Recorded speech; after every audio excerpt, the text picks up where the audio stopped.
ეს არის გიურზა, ხო? კი, ბატონო. ყველაზე გავრცელებული საქართველოში შხამიანი გველი. აი, მეგობრებო, კარგად დააკვირდით, რომ ყველა გიურზა რო არ გეგონოთ.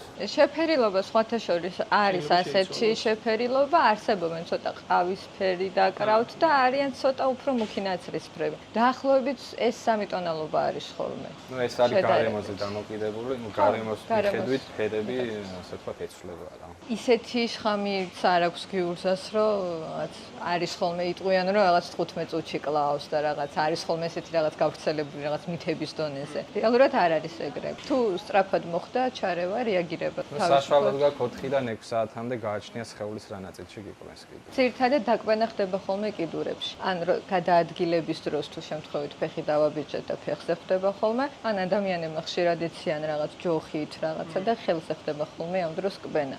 სხვა ნაწილში იშვიათად გავითვალისწინოთ, ვაი და თუ მოხდა შემთხვევა და გიურზამ გიკბინა, ცოტა რთულია ეს სიმშვიდე შეინარჩუნო, მაგრამ სიმშვიდე უნდა შეინარჩუნო, ნაკლები იმოძრაო, ბევრი სითხე მიიღო და რა თქმა უნდა, მიმართოს შესაბამისად. წყალი ოღონდ. ხო, წყალი ოღონდ კარგადაა, რომ რაღაც ღვინო არ და ლიმონი არაკი. შხამის მოქმედება თიშავს თირკმლის მოქმედებას და ბევრი წყალი იმიტომ უნდა დალიონ, რომ თირკმელს მისცენ მუშაობის მაქსიმალური საშუალება, რომ გათიშვის რისკი არ იყოს მაღალი.